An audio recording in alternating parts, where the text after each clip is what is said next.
Serang datang ke BPKAD Kota Serang untuk mewawancarai Ibu Tini selaku Kepala Bidang Aset di BPKAD Kota Serang. Kira-kira ini dia hasil wawancara dengan beberapa pertanyaan terkait aset daerah Kota Serang. Kesempatan kali ini kita mau berbincang-bincang sedikit mengenai BPKAD Kota Serang. Kira-kira diizinkan Ibu? Diizinkan. Oke, baik. Bidang BMD itu membawahi 3 subbidang, yaitu bidang perencanaan, kemudian subbidang pelaporan aset daerah, dan subkoordinator dan kelompok jabatan fungsional. Mengacu pada regulasi Permendagri nomor 19 tahun 2016 yang saat ini sudah dirubah menjadi nomor 7 tahun 2024. Nah, dalam prakteknya pengelolaan ini mencakup 3 aspek, yaitu penggunaan, pemeliharaan, dan pengendalian. Aspek penggunaan aset diarahkan untuk mendukung tugas dan fungsi OPD. Namun pada kenyataan masih ada beberapa kendala seperti aset yang belum dimanfaatkan secara optimal dan ketidaksesuaian antara data dan kondisi real yang ada di lapangan. Kemudian pada aspek pemeliharaan, setiap OPD bertanggung jawab menjaga kondisi aset melalui perawatan rutin dan berkala. Untuk pengendalian sendiri dilakukan melalui inventarisasi, penggunaan sistem informasi serta audit. Dari ketiga peran yang disampaikan, adapun aspek penggunaan memastikan bahwa setiap aset dimanfaatkan sesuai dengan tugas dan fungsinya. Kemudian aspek pemeliharaan berperan menjaga kondisi aset tersebut agar tetap layak digunakan dan memiliki umur ekonomis yang panjang. Sedangkan pengendalian bertugas memastikan seluruh proses pengelolaan berjalan sesuai dengan aturan, yaitu melalui inventarisasi, pengawasan, dan pelaporan. Ketiga aspek ini saling berkaitan dan menjadi satu kesatuan dalam mewujudkan pengelolaan aset yang efisien, transparan, dan akuntabel. Mekanisme penggunaan aset daerah oleh masing-masing OPD dilakukan melalui beberapa tahapan yang terstruktur. Proses mulai dari perencanaan kebutuhan aset yang disesuaikan dengan tugas dan fungsi OPD-nya, kemudian dilakukan penetapan status penggunaan oleh kepala daerah. Status penggunaan ini memberikan kejelasan kepada OPD barang atau aset tetap mana yang mereka kelola. Kemudian aset kemudian diserahkan dan dicatat secara administratif melalui KIB. KIB itu kartu inventaris barang dan sistem informasi aset. Dalam hal ini untuk bidang BMD di Kota Serang itu melalui Atisisbada namanya. Sistem yang dipakai adalah sistem Atisisbada dan SIA. Kemudian dalam penggunaannya aset harus digunakan sesuai dengan fungsi dan tidak boleh disalahgunakan. Untuk terkait dengan penilaian aset dilakukan untuk mengetahui nilai wajar, tapi untuk penilaian aset ini tidak dilakukan secara berkala. Maksudnya gini, ketika ada OPD yang mau menyewakan atau dari pihak ketiga yang mau memanfaatkan aset yang tidak digunakan oleh OPD tersebut, maka baru dilaksanakan penilaian. Gitu. Jadi kalau memang belum ada, ya kami tidak menilai.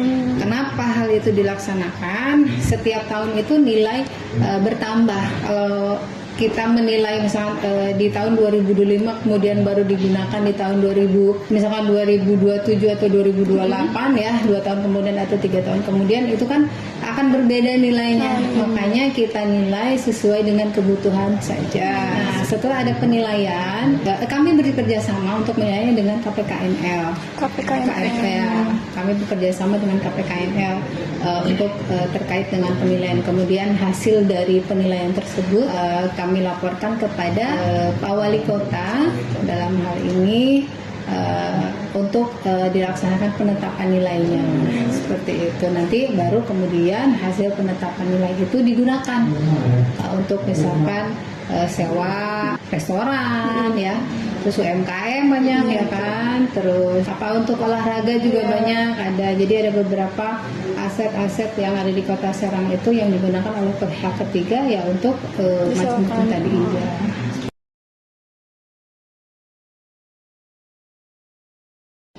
dari sistem pemeliharaan aset daerah ini telah berkembang menjadi lebih terstruktur dan berbasis siklus pengelolaan aset ya. Pemeliharaan dilakukan secara terencana melalui pendekatan preventif dan korektif yang mencakup perawatan rutin serta perbaikan ketika terjadi kerusakan. Sistem ini didukung oleh database aset yang lengkap dan penggunaan teknologi informasi untuk memantau kondisi aset. Nah, untuk tanggung jawab pemeliharaan ini adanya di masing-masing OPD atau pengguna. Jadi sementara peran dari BPKAD adalah selaku pengawasan saja seperti itu ya.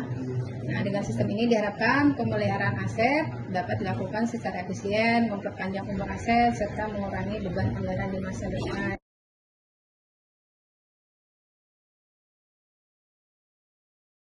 Oke, secara administratif bertujuan memastikan aset tercatat dengan baik.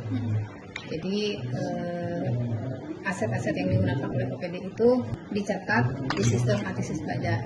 Misalkan aset BKPSDM, mereka juga punya ada sistemnya karena saling terintegrasi sistem itu. Pengamanan administratif itu bertujuan memastikan aset tercatat dengan baik melalui inventarisasi, pencatatan dalam KIP, serta dokumentasi kepemilikan yang lengkap. Sementara pengamanan fisik dilakukan untuk melindungi aset dari kerusakan atau kehilangan melalui penyimpanan yang aman, pemasangan tanda kepemilikan, serta pengawasan penggunaan.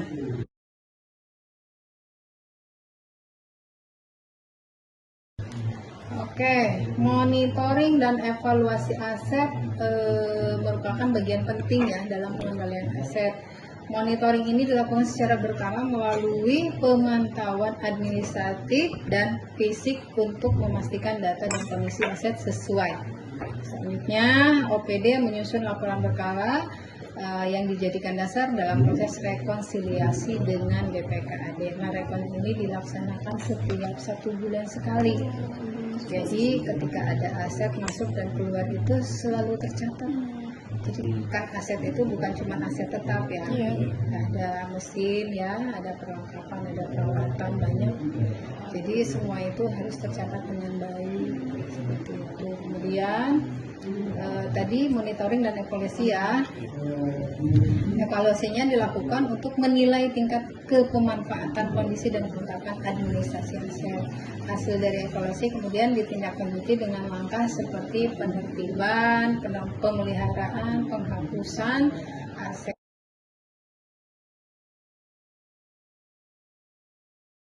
Oke, penghapusan aset itu dilaksanakan ketika yang pertama yang tadi saya bilang aset itu sudah tidak digunakan oleh fungsi atau dalam keadaan aset itu sudah rusak berat tidak bisa dimanfaatkan. Itu biasanya khusus untuk aset-aset barang ya, kayak misalkan komputer, printer, seperti itu. Kebanyakannya kan cepat rusak. Gitu. Kemudian selain itu juga aset yang memang hilang itu memang harus dihapuskan atau dialihkan kepemilikannya. Dialihkan kepemilikan ini bisa berupa hibah atau diperjualbelikan dalam untuk jual beli ini bisa melalui proses lelang. Nah, setelah proses lelang selesai, aset itu kan nggak boleh karena sudah dijual, maka si aset itu harus dihapuskan dari pencatatan KIP-nya. Kalau untuk sensus tidak dilaksanakan setiap tahun. Kemarin kami melaksanakan sensus itu terakhir di tahun 2023 secara keseluruhan. Tapi setiap tahun kami menginventarisir data-data aset yang ada di OPD. Jadi kalau untuk sensus sendiri tidak dilaksanakan setiap tahun. Tapi setiap tahun itu dilaksanakan inventarisasi. Seperti itu. Kalau untuk sensus berarti tadi minimal 3 tahun sekali. Iya, minimal biasanya sensus itu dilakukan pada waktu tertentu ketika memang diperlukan penertiban data secara menyeluruh. Jadi kalau inventarisasi itu dilaksanakan secara rutin. Kenapa secara rutin? Karena berkaitan dengan pemeriksaan dengan BPK stok opnam itu. Umumnya kalau untuk inventarisasi itu dilaksanakan setiap tahun. Itu setiap tahun karena kan kita harus tahu tuh di akhir tahun kan ada pemeriksaan pemeriksaan BPK, jadi stok opnam itu harus sesuai dengan pencatatan, tidak boleh kurang, tidak boleh lebih gitu. Kalau memang ada yang dihapus, ada yang dijual, itu harus memang betul-betul tercatat secara tertib seperti itu. Kenapa dilaksanakan? Agar data aset tetap terjaga dan akurat, sekaligus memungkinkan untuk penertiban secara menyeluruh pada waktu tertentu. Jadi yang tadi saya sampaikan, kita memakai Akisisbada dan Siap. Tapi ada beberapa memang OPD yang memang membutuhkan pencatatan manual terlebih dahulu baru dimasukkan ke dalam sistem. Kenapa hal itu dilaksanakan seperti kayak di Dinkes itu kan kayak obat-obatan. Obat-obatan itu kan rincik ya, kecil, masukin satu-satu. Jadi jangan disangka ketika kita beli obat itu persediaan obatnya cuman misalkan beli 10 juta nggak bisa, harus ditulis satu-satu obatnya, merek ini, merek itu. Nah itu ketika nginput ke mana langsung ke sistem, kadang kan bikin suka ada bukan error sih Neng, apa namanya, suka gejlok ya, nama. Jadi biasanya ditulis manual dulu, baru nanti setelah sama baru dimasukkan supaya efektif ya Bu. Jadi untuk apa tadi pencatatan secara digital ya. Nah itu tetap kita sudah mengarah kepada sistem, sudah memakai sistem digital, namun untuk manual pun juga masih dipakai. Kendala itu berbagai kendala ya, baik itu administratif, fisik, pengendalian hukum maupun sumber daya manusianya. Permasalahan umum itu meliputi data yang belum akurat, kadang pemeliharaan yang belum optimal, terkadang terjadi penyalahgunaan aset, serta status kepemilikan yang belum jelas. Tapi perlu ditekankan bahwa untuk status kepemilikan yang belum jelas itu seperti ini, aset tetap berupa tanah. Aset tetap berupa tanah itu untuk memperjelasnya dengan kita dengan pengamanan. Caranya pengamanannya seperti apa? Dengan mensertifikasi tanah tersebut. Kebanyakan kan kalau untuk aset tanah itu kita hibah dari kabupaten. Nah itu kebanyakan hanya berita acara dan bukti pencatatan KIB aja. Tapi kalau misalkan kayak sertifikatnya kadang belum ada tuh. Jadi masih hanya pencatatan, tapi itu memang sudah tercatat sebagai aset pemerintah. Nah itu caranya seperti apa untuk mengamankannya, yaitu dengan cara disertifikatkan, dinaikkan haknya gitu. Yang tadinya cuma misalkan hanya AJB atau SPH pengadaan, nah itu kita sertifikatkan supaya lebih legal juga ya Bu. Ya lebih legal. Nah itu memperkuat bukti kepemilikan bahwa memang itu aset pemerintah Kota Serang. Tapi adapun ketika masih tercatat itu tetap menjadi bukti bahwa itu aset memang punya pemerintah Kota Serang.